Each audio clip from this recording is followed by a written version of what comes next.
اسلام کی بہار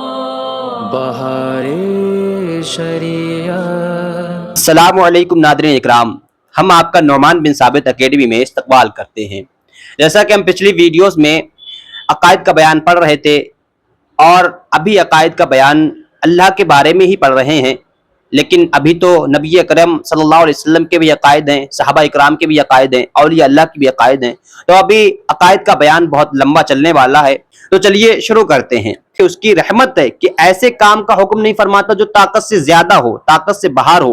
اور اللہ عز و جل پر ثواب یا عذاب یا بندے کے ساتھ لطف یا اس کے ساتھ وہ کرنا جو اس کے حق میں بہتر ہو، اس پر کچھ واجب نہیں۔ یعنی کہ اللہ رب العزت پر ہمیں ثواب دے یا ہمیں عذاب دے یا ہمارے ساتھ لطف یا ہمارے ساتھ جو کرنا ہے وہ اس پر واجب نہیں ہے، اس پر فرض نہیں ہے، بلکہ اس نے اپنے ذمہ کرم میں لے لیا ہے کہ میں اپنے بندوں کو اچھے کاموں کے عوض میں، اچھے کاموں کے بدلے انہیں ثواب دوں گا، جنت میں پہنچاؤں گا، اور برے کاموں کے بدلے انہیں جہنم میں ڈالوں گا۔ لیکن یہ اس کے اوپر واجب یا اس کے اوپر فرض نہیں کہ وہ ایسا کرے ہی، بلکہ یہ اس کے ذمہ کرم میں ہے، یہ اس کے کرم کی باتیں ہیں کہ جو اس نے ہمیں اچھے کاموں پر ثواب دیا ہے۔ اور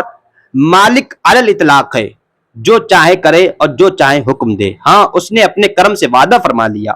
دیکھو فرمایا کہ ہاں اپنے کرم سے وعدہ فرما لیا کہ مسلمانوں کو جنت میں داخل فرمائے گا اور بمقتضائے عدل کفار کو جہنم میں، اور اس کے وعدہ وعید نہیں بدلتے۔ یعنی کہ اللہ رب العزت نے جو بھی وعدہ کیا وہ پورا کیا، اس کا وعدہ کبھی نہیں بدلا، اس کی کوئی بات آج تک نہیں بدلی۔ جو اس نے چاہا کیا اور جو اس نے وعدہ کیا وہ اسے پورا کر کے دکھایا۔ اور آگے فرماتے ہیں کہ اس نے وعدہ فرما لیا کہ کفر کے سوا ہر چھوٹے بڑے گناہ کو جسے چاہے معاف فرما دے گا۔ یعنی کہ کفر کے سوا اللہ رب العزت کے نزدیک صرف ایک کفر ہی ہے جو معافی کے لائق نہیں ہے،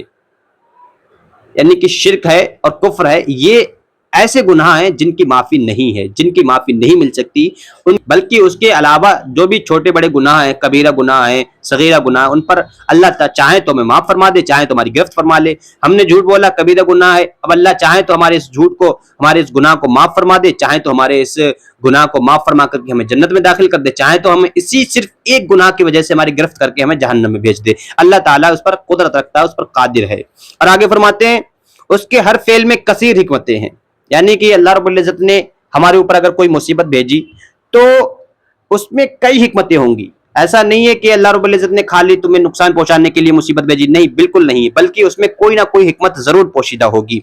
خواہ ہم کو معلوم ہو یا نہ ہو۔ یعنی کہ اللہ رب العزت ہمارے لیے نہ جانے کیسے کیسے سامان مہیا کر دیتا ہے، بعض دفعہ ہمیں ان سے نقصان بھی ہو جاتا ہے، بعض دفعہ ان سے ہمیں فائدہ بھی ہوتا ہے، لیکن اب اس میں کیا حکمتیں ہیں، ہمیں نقصان ہوا کیا حکمت ہے ہم نہیں جانتے، اور ہمیں فائدہ ہوا اس میں اللہ رب العزت کی کیا حکمت ہے یہ بھی ہم نہیں جانتے۔ تو یہ اس کی فعل میں، اس کے کیے ہوئے میں بہت ساری حکمتیں ہوتی ہیں، چاہے ہم کو معلوم ہو یا نہ معلوم ہو۔ اس کے فعل کے لیے غرض نہیں ہے، یہ غرض اس فائدہ کو کہتے ہیں جو فاعل کی طرف رجوع کرے۔ یعنی کہ بعض دفعہ ہم یہ سوچتے ہیں کسی اگر شخص کی ہم مدد کریں گے، کسی شخص پر برا وقت آیا تو ہم اس کی مدد کرنا چاہیں تو ہم اس کی مدد کر دیں، تو ہم یہ بھی امید رکھتے ہیں کہ یار کبھی ہمارے اوپر بھی برا وقت آئے گا تو یہ ہماری مدد کرے گا، یعنی یہ ایک غرض ہو گئی۔ لیکن اللہ عز و جل کے کام غرض سے بالکل پاک ہیں، اور نہ اس کے فعل کے لیے غایت ہے کہ غایت کا حاصل بھی وہی غرض ہے، اور نہ اس کے افعال علت و سبب کے محتاج ہیں۔ اس نے اپنی حکمت بالغہ کے مطابق عالم اسباب میں مسببات کو اسباب سے ربط فرما دیا ہے۔ آنکھ دیکھتی ہے، کان سنتا ہے، آگ جلاتی ہے، پانی پیاس بجھاتا ہے۔ وہ چاہیں تو آنکھ سنے، کان دیکھے، پانی جلائے، آگ پیاس بجھائے، نہ چاہیں تو لاکھ آنکھیں ہوں، دن کو پہاڑ نہ سوجے، اور کروڑ آگے ہوں، ایک تنکے پر داغ نہ آئے۔ کس قہر کی آگ تھی کہ جس میں ابراہیم علیہ الصلوۃ والتسلیم کو کافروں نے ڈالا، کوئی پاس نہ جا سکتا تھا، گوفن میں رکھ کر کے پھینکا گیا۔ جب آگ کے مقابل پہنچے، جبریل امین علیہ الصلوۃ والتسلیم حاضر ہوئے، عرض کی ابراہیم کچھ حاجت ہے؟ فرمایا ہے، یعنی حاجت ہے لیکن مگر تم سے نہیں ہے۔ عرض کی پھر اسی سے کہیے جس سے حاجت ہے، تو فرمایا علمہ بحالی کفانی عن سوالی۔ اور تو پھر ارشاد ہوا، یعنی کہ جب حضرت ابراہیم علیہ السلام نے یہ فرمایا علمہ بحالی کفانی عن سوالی، فرمانے کیا نہیں اس کا میرے حال کو جاننا، اللہ رب العزت میرے حال کو جانتا، اس کا یہ حال کو جاننا، میرے حال کو جاننا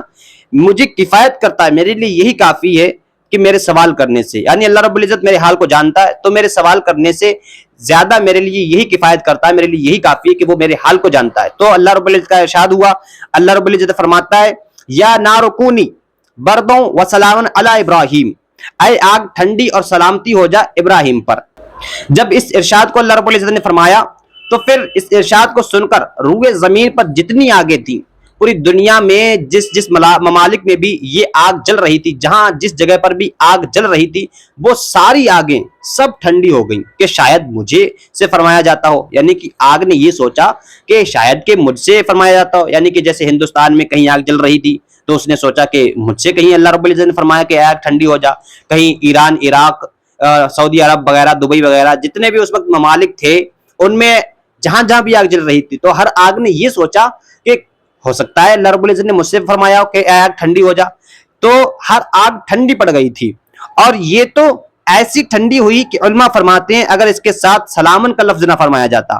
تو ابراہیم علیہ السلام پر ٹھنڈی اور سلامتی ہو جا تو اتنی ٹھنڈی ہو جاتی کہ اس کی ٹھنڈک ایزا دیتی، یعنی کہ جب اللہ رب العزت نے یہ فرمایا کہ اے آگ ٹھنڈی ہو جا تو پھر یہ آگ اتنی ٹھنڈی ہو گئی کہ ہمیں ایزا پہنچ سکتی تھی، حضرت ابراہیم علیہ السلام کو ایزا یعنی کہ آپ کو نقصان پہنچا سکتی تھی، اتنی ٹھنڈی ہو گئی تھی۔ لیکن جب اللہ رب العزت نے سلامن کا لفظ فرمایا، یعنی یہ فرمایا کہ سلامتی والی ہو جا، تو پھر وہ آگ سلامتی والی ہو گئی، یعنی اس میں کسی طریقے کا کوئی نقصان باقی نہ رہا۔ امید ہے آپ کو یہ سمجھ میں آیا ہوگا۔ اللہ تعالیٰ سے یہ دعا کہ اللہ تعالیٰ ہمیں زیادہ سے زیادہ علم دین سیکھنے سکھانے کی توفیق عطا فرمائے۔ اور جیسا کہ میں نے آپ کو بتایا کہ یہ نعمان بن ثابت اکیڈمی ایک اکیڈمی کے طور پر کام کرتی ہے، تو آپ اگر پڑھنا چاہتے ہیں یا آپ اپنے بچوں کو پڑھانا چاہتے ہیں تو ہم سے ضرور رابطہ قائم کریں۔ اور پوری ویڈیو دیکھنے کے لیے شکریہ۔ چینل پر اگر نئے ہیں تو سبسکرائب کریں اور پچھلی ویڈیو کو ضرور دیکھیں تاکہ پوری بات صحیح سے سمجھ میں آ سکے۔